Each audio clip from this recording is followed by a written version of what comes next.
ঢাকা শহরের প্রত্যেকটা অলিগলি জাতীয় নাগরিক পার্টি দখলে থাকবে এবং যারা গণহত্যার বিচারের বিরোধিতা করবে বাংলাদেশের জনগণ আগামী ইলেকশনে তাদেরকে প্রত্যাখ্যান করবে। আজকে যারা প্রশ্ন করতেছেন যে আপনারা কারা, আমরা হচ্ছে তারা যাদের কারণে আপনারা এই গণ অভ্যুত্থানের পরে রাজনীতি করার সুযোগ পাচ্ছেন, মাঠে নামার সুযোগ পাচ্ছেন এবং বীর দর্পে চাঁদাবাজি করতেছেন। লজ্জা থাকা উচিত আপনাদের। 15 বছর আপনাদের কোনো খোঁজ ছিল না।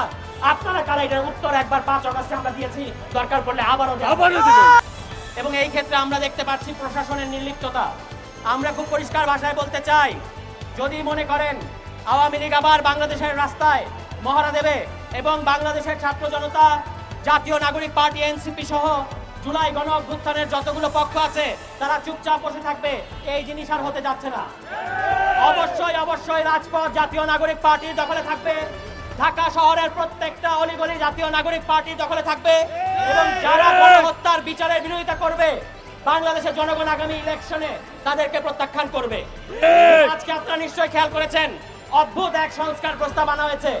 বলা হয়েছে যদি নির্বাচনে কারচুপি করা হয় তাহলে যারা নির্বাচনে কারচুপির সাথে জড়িত তাদেরকে নাকি শাস্তি দেওয়া যাবে না। এখনই কারচুপি করার ধান্দা করতেছেন। আওয়ামী লীগকে সরাতে 15 বছর লাগছে, আপনাদেরকে 15 মাসও লাগবে না, এই কথা বলে দিচ্ছি। আজকে যারা প্রশ্ন করতেছেন যে আপনারা কারা, আমরা হচ্ছে তারা যাদের কারণে আপনারা এই গণ অভ্যুত্থানের পরে রাজনীতি করার সুযোগ পাচ্ছেন, মাঠে নামার সুযোগ পাচ্ছেন এবং বীর দর্পে চাঁদাবাজি করতেছেন। লজ্জা থাকা উচিত আপনাদের। 15 বছর আপনাদের কোনো খোঁজ ছিল না। কোর্টের চত্বরে চত্বরে আপনারা কান্নাকাটি করতেন, পরিবার ধ্বংস হয়ে যাচ্ছে এই অভিযোগ করতেন, এই অনুযোগ করতেন। বাংলাদেশের জনগণ আপনাদের প্রতি সিম্প্যাথি দেখাইছে। এখন আপনারা বলতেছেন এই জুলাই গণ অভ্যুত্থানে যারা নেতৃত্ব দিয়েছে সেই ছাত্র তরুণদেরকে বলতেছেন যে আপনারা কারা, আপনারা কারা, এটার উত্তর একবার 5 অগাস্টে আমরা দিয়েছি, দরকার পড়লে আবারও দেব। সামনের নির্বাচনে যারা কারচুপি করতে চায় তাদের মাথা থেকে এই কুবুদ্ধি বাইর হয়েছে।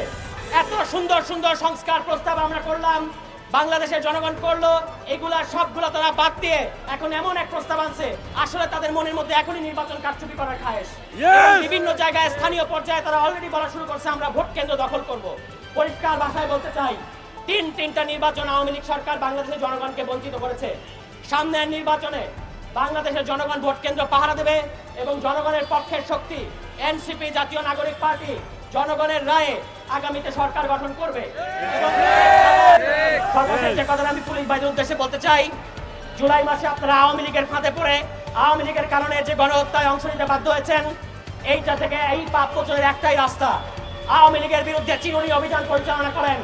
ঢাকা শহরের যেখানে যেখানে সারা দেশ থেকে নাকি আওয়ামী লীগের কর্মীরা এসে জড়ো হচ্ছে তাদেরকে গ্রেফতার করেন এবং এইটাই একমাত্র রাস্তা। যদি এটা করেন, নিষ্ঠার সাথে যদি করেন, বাংলাদেশের ছাত্র জনতা আপনাদেরকে বুকে তুলে নেবে। যদি আপনাদের নাকের ডগা দিয়ে আওয়ামী লীগ মিছিল করতে পারে তাহলে আমরা ধরে নিব আপনারা প্রশ্রয় দিচ্ছেন। পরিষ্কার করতে হবে যে আপনারা আওয়ামী লীগকে রাস্তায় নামতে দিবেন কি দিবেন না।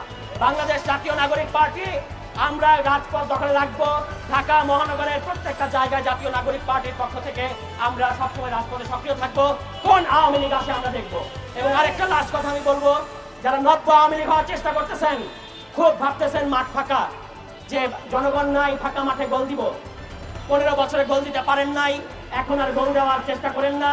জনগণ কিন্তু খুব শক্ত ডিফেন্স তৈরি করেছে কারচুপির বিরুদ্ধে, ফ্যাসিবাদের বিরুদ্ধে, দুর্নীতির বিরুদ্ধে, লুটপাটের বিরুদ্ধে, মাদকের বিরুদ্ধে, সন্ত্রাসের বিরুদ্ধে।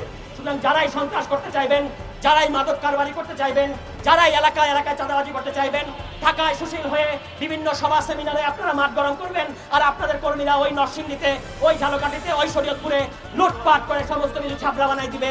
এই জিনিস আর হতে যাচ্ছে না। জনগণ সচেতন হয়েছে। আপনাদের পিএসরা যে রাজনীতি করতেছে, এলাকার মধ্যে যেইভাবে লুটপাট করতেছে, এই লুটপাট কিন্তু আর করতে দেওয়া হবে না। আগামী অতি দ্রুত ইন্টারিম সরকারকে বলতে চাই, কুয়েটের ভিসিকে সরান।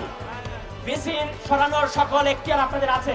আপনাদের ওই যে রাষ্ট্রপতিকে বসায় রাখছেন, তাকে দিয়ে ভিসিকে এই মুহূর্তে কোন রকম কারণ দর্শানোর নোটিশ বাদে ভিসিকে এখান থেকে সরান।